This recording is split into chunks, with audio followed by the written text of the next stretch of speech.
Hello everyone and welcome back.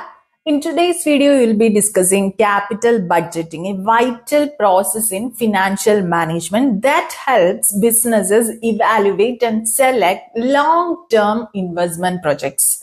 We will cover the concept, significance, types of projects, techniques of capital budgeting, and capital rationing. Let's get started. First, let's define capital budgeting. Capital budgeting is the process of evaluating and selecting long-term investment projects that are expected to yield returns over time. It involves determining which projects the company should invest into, ensure long-term profitability and growth. Now, let's talk about the significance of capital budgeting. First one is strategic planning. Capital budgeting helps align investments with the firm's long-term goals, ensuring that resources are deployed in ways that contribute to the company's growth and success. The second one is a resource allocation. It ensures the optimal use of capital by carefully selecting projects that will generate the highest returns and fit within the company's overall strategy. There are two main types of projects in capital budgeting. The first one is independent projects. These are projects that do not affect each other. Each project is evaluated on its own merits, meaning the acceptance of one project doesn't impact the decision for others.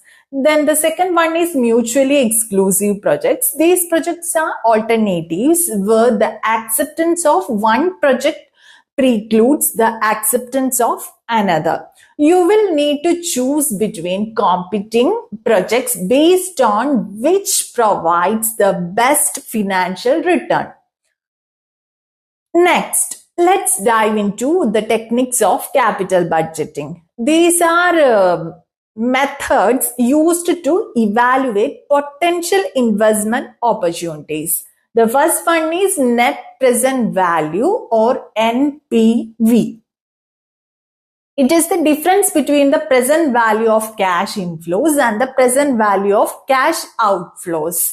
So NPV is equal to sigma cash inflows divided by 1 plus R power T minus initial investment. A positive NPV indicates that the project is expected to generate more value than it costs. Second one is internal rate of return or IRR. The IRR is the discount rate at which the NPV of cash flows equals 0. You solve for the IRR when NPV equal to 0.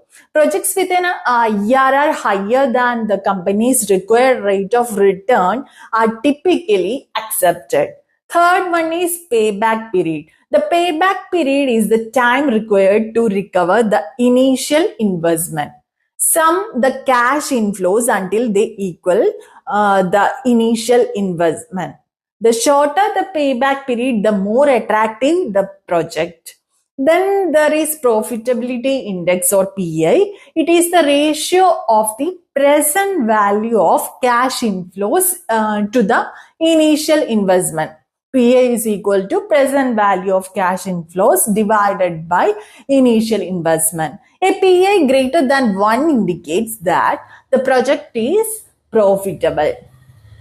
Next, discounted payback period. This is the time required to recover the initial investment, but it considers the time value of money. You can calculate the discounted cash inflows and sum them until they equal the initial investment. Now let's talk about capital rationing. Capital rationing is the process of selecting projects when a company faces budget constraints. The techniques includes companies prioritize projects based on factors like profitability and strategic fit to ensure they are investing in the most valuable opportunities within their financial limits. In summary, capital budgeting is critical for making informed decisions about long-term investments.